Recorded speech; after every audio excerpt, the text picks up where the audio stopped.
Blood dried stiff against rough wool. Mud gripped frozen boots, dragging her down with every step away from familiar fires. Wolves did not cry for outcasts. Outcasts starved silently. Rejection tasted like ash and copper, settling deep into bones too numb to shiver. Hunger eventually outlasted every fractured tear. 3 days in the deep woods stripped away any illusion of romantic tragedy.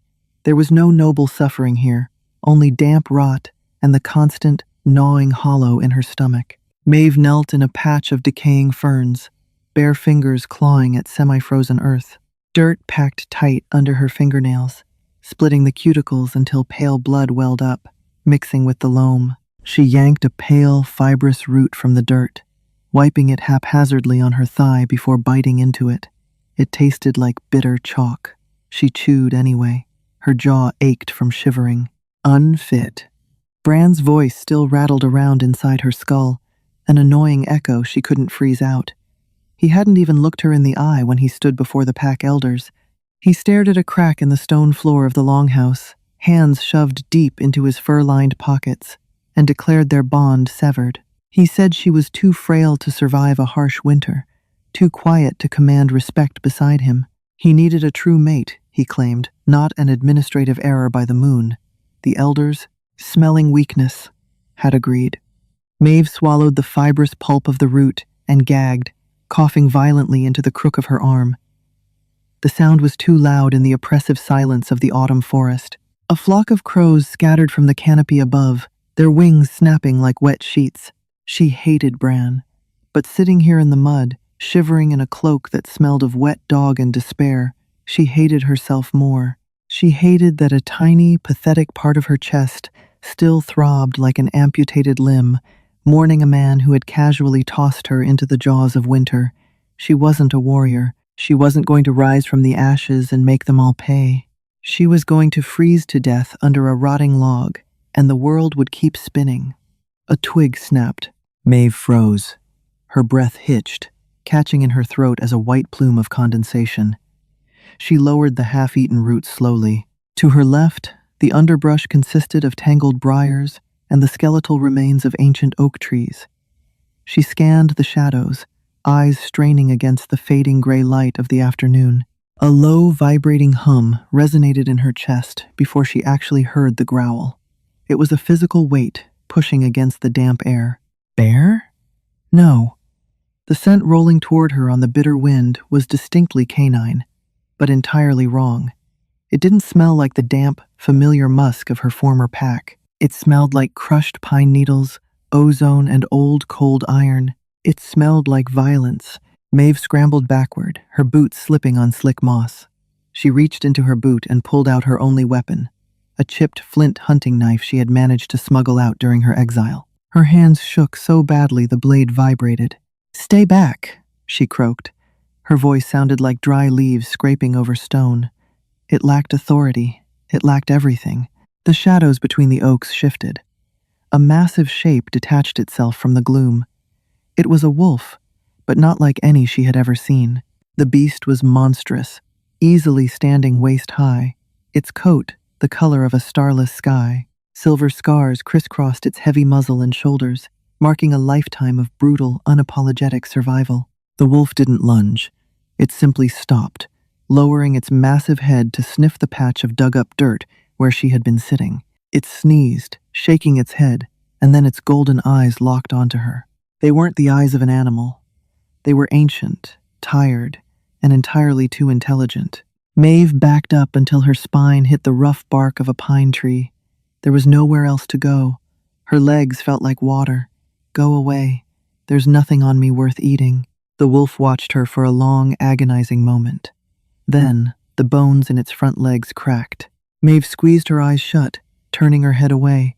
The sound of shifting was always terrible, wet, tearing, snapping joints, the heavy thud of displaced mass. When the awful noises stopped, she didn't open her eyes. She just held the pathetic flint knife out in front of her. "Put that away before you cut your own fingers off." The voice was a low, gravelly rasp. It didn't hold a hint of a threat, only a bone-deep exhaustion. Maeve cracked one eye open. The wolf was gone. In its place stood a man. He was pulling a heavy wool tunic over his head, the fabric catching briefly on the broad, scarred expanse of his shoulders.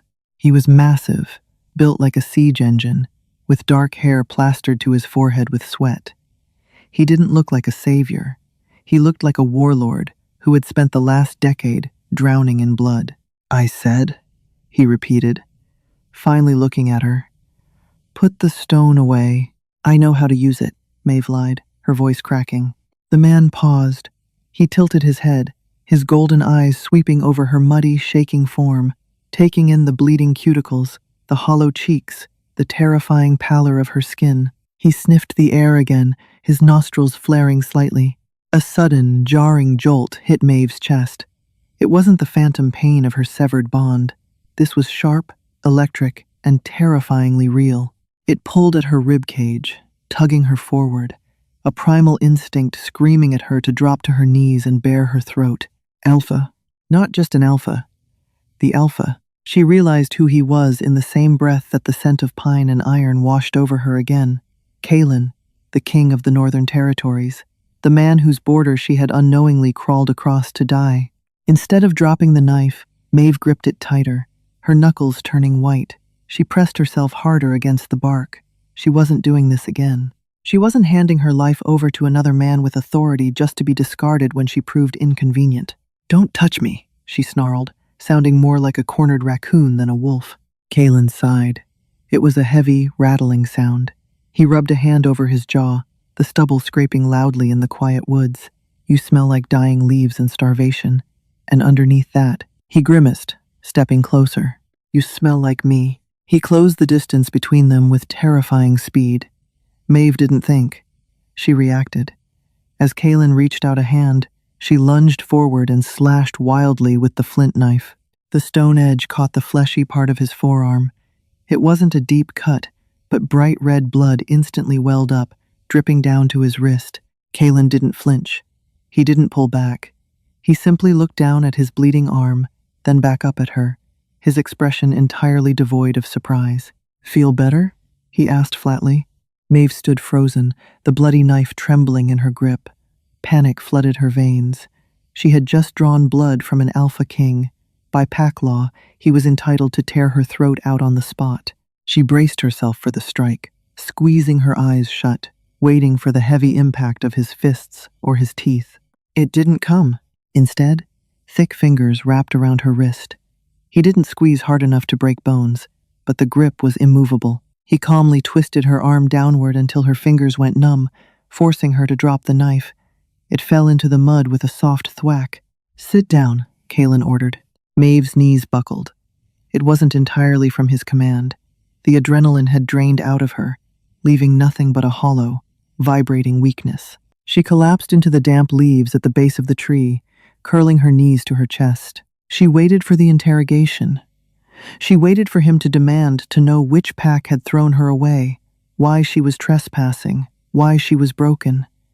But Kaelin didn't speak. He ignored her completely. He turned his back to her, crouching down in the center of the small clearing. With methodical, practiced movements, he began gathering dry twigs from the undersides of fallen logs. He piled them up, shaved some dry bark from a nearby birch with a steel hunting knife he pulled from his belt, and struck a flint. Within minutes, a small, smokeless fire crackled to life, fighting back the encroaching twilight. Maeve watched him, bewildered. Her teeth chattered so loudly they clicked. The warmth of the fire hasn't reached her yet, but just the sight of the orange flames felt like a mockery. Kaelin sat back on his heels, reached into a leather pouch at his hip, and pulled out a chunk of dried, salted venison. He didn't offer it to her nicely. He tossed it. It hit her in the shoulder and dropped into her lap. "Eat." Maeve stared at the meat. Her stomach cramped violently, a painful spasm that made her double over. She wanted to throw it back at him. She wanted to preserve some shred of her dignity and tell him she didn't need his charity. But she was starving. Dignity was a luxury for people with full bellies. She grabbed the venison with dirty hands and tore a piece off with her teeth. The meat was tough, overwhelmingly salty, and tasted better than anything she had ever eaten in her life. She chewed frantically, swallowing chunks almost whole. "Chew," Kaelin warned, his voice low. "Or you'll choke on it and die right here, and I'll have to dig a hole. I don't feel like digging a hole today." Maeve slowed down, forcing herself to masticate the tough fibers. She kept her eyes on the ground, acutely aware of his gaze. She hated that he was watching her eat like a feral dog. She hated that he had seen her at her absolute lowest. "You're a reject," Kalen stated. It wasn't a question. He stated the fact with the same casual tone one might use to remark on the weather. Maeve's jaw tightened. She swallowed a mouthful of meat, the salt burning the raw back of her throat. Very observant. "Pack scent is fading. You've been wandering for a few days." He prodded the fire with a thick stick, sending a shower of sparks into the dark air. "Judging by the fact you tried to stab me with a rock, I'm guessing the parting wasn't mutual." "He said I was unfit," Maeve rasped, the words tasting like poison. She didn't know why she was telling him. Maybe it was the bond pulling the truth out of her. Maybe it was just exhaustion. "He chose another, so here I am, unfit." Kalen stopped prodding the fire. He looked at her through the heat distortion of the flames. The golden glow caught the silver scars on his face, making them look like cracks in a statue. He didn't offer pity. He didn't look at her with the tragic, romantic longing the ballads sang about when a mate found their true match. He looked at her like a complex problem he hadn't asked for. "Unfit," Kalen echoed, testing the word. He let out a dark, cynical huff of laughter. They always confuse quiet with weak.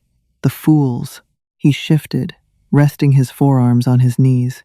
The blood had dried on his arm, a dark, crusty streak over his pale skin. He didn't seem to care. "I didn't come out here looking for you," Kalen said, his voice stripping away any illusions. "I was tracking a rogue who killed 2 of my border guards. I caught his scent, followed it, and then the wind changed." He closed his eyes for a fraction of a second, a muscle feathering in his jaw. "I smelled you, and it felt like someone had driven a hot iron spike through my ribs." Maeve's breath hitched, so he felt it too. The pull, the undeniable gravity of the mate bond. "I don't want this," Maeve blurted out. The words tore from her throat before she could stop them. "I don't want a mate. I don't want an alpha. I don't want to be tied to anyone ever again. Just let me stay here." "You'll die here," Kalen pointed out logically. "Then let me die." Kalen stood up. The sheer size of him blocked out the firelight, casting a long, heavy shadow over her. He walked over to her slowly, his boots crunching on the frost-hardened leaves. He stopped right in front of her. Maeve shrank back, pressing hard against the tree, but she refused to look away. She glared up at him, her chest heaving, eyes burning with a mixture of terror and furious defiance. Kalen crouched down, bringing himself to her eye level. Up close, he smelled intensely of wood smoke, sweat, and that underlying scent of marrow and iron that made her head spin. He reached out, moving deliberately slowly, and grasped her chin with his rough, calloused fingers. He didn't force her head up, but he held her firmly, his thumb brushing over the dirt and dried blood on her cheek. "You think I want this?" Kalen asked softly. The exhaustion in his voice was so profound it physically ached to hear. "I run a territory the size of a country. I have a war on my western border and famine threatening the east.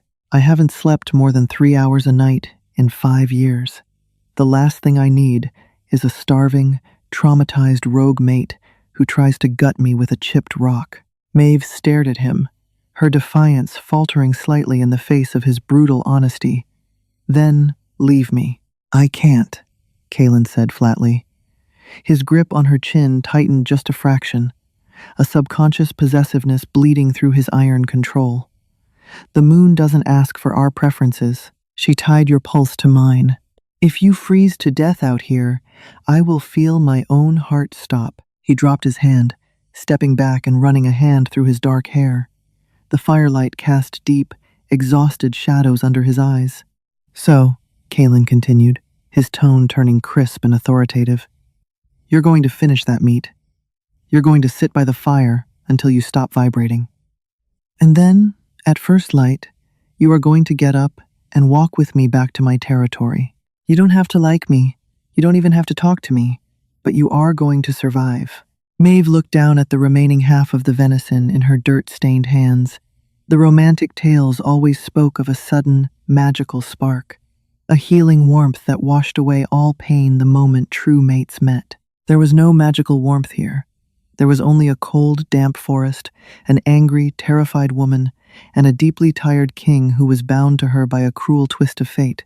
But as the heat from Kaelin's fire finally began to seep into her frozen boots, thawing the ache in her toes, Maeve took another bite of the tough meat. She chewed, she swallowed, she survived. For now, that would have to be enough. Morning arrived not with a sunrise, but a slow, gray thinning of the dark. Frost coated the dead leaves in a thick, crystalline crust that shattered loudly underfoot. The fire had burned down to fine gray ash. Maeve's joints screamed when she stood. Her damp wool cloak had frozen stiff in patches, grating against her thighs like sandpaper.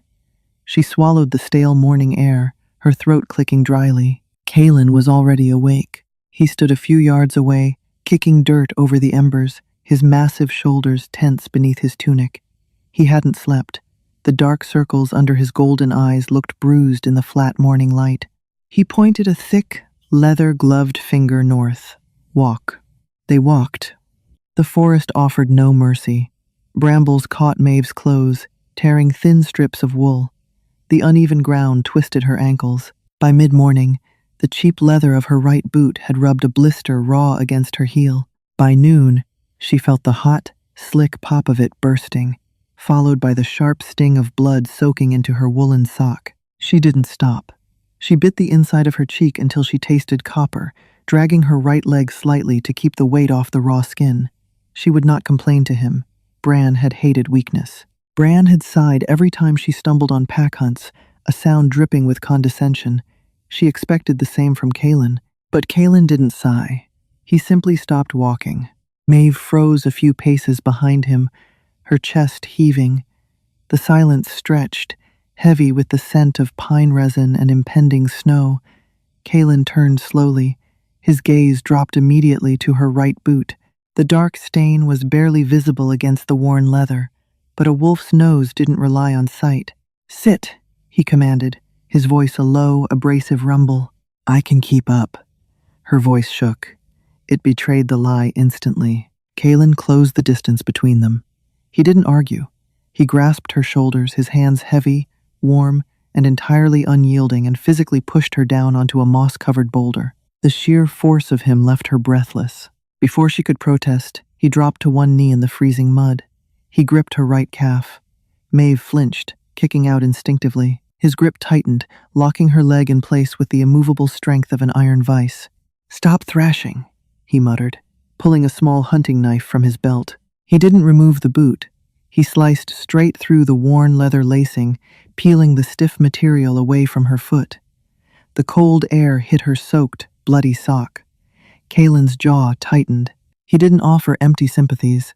He unclasped a small leather pouch from his belt, pulled out a wad of clean, dry linen, and uncorked a small vial with his teeth.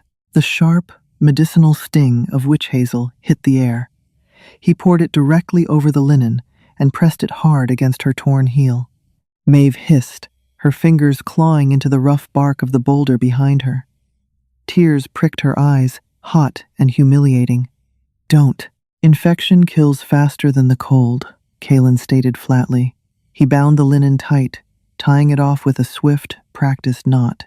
He didn't have spare boots. Instead, he took off his own thick, fur-lined leather gauntlets. He slid one over her foot, the heavy leather encasing her heel and ankle, tying the straps tightly to secure it. He stood up, his bare hands now exposed to the biting wind. He flexed his knuckles once. "Try not to drag it.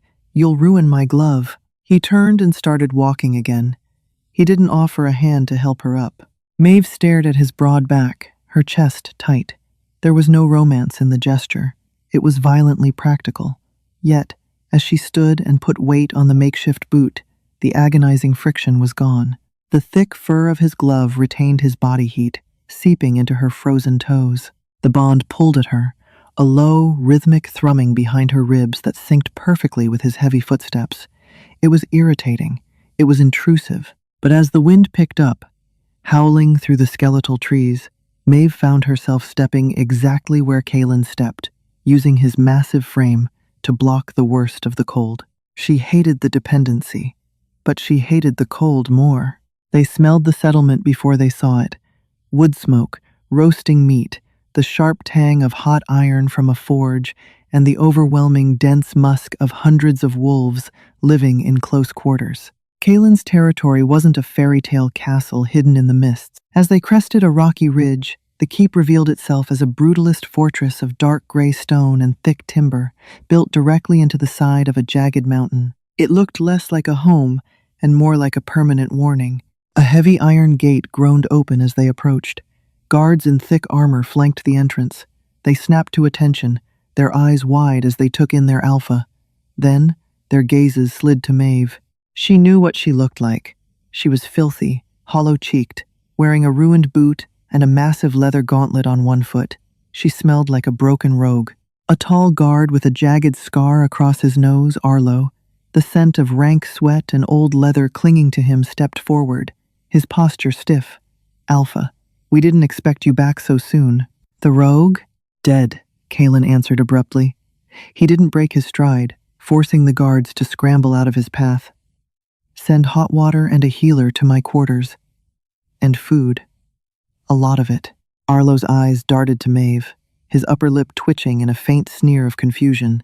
"Sir, the holding cells are—" Kalen stopped. He didn't yell. He didn't bare his teeth. He simply turned his head, his golden eyes locking onto the guard.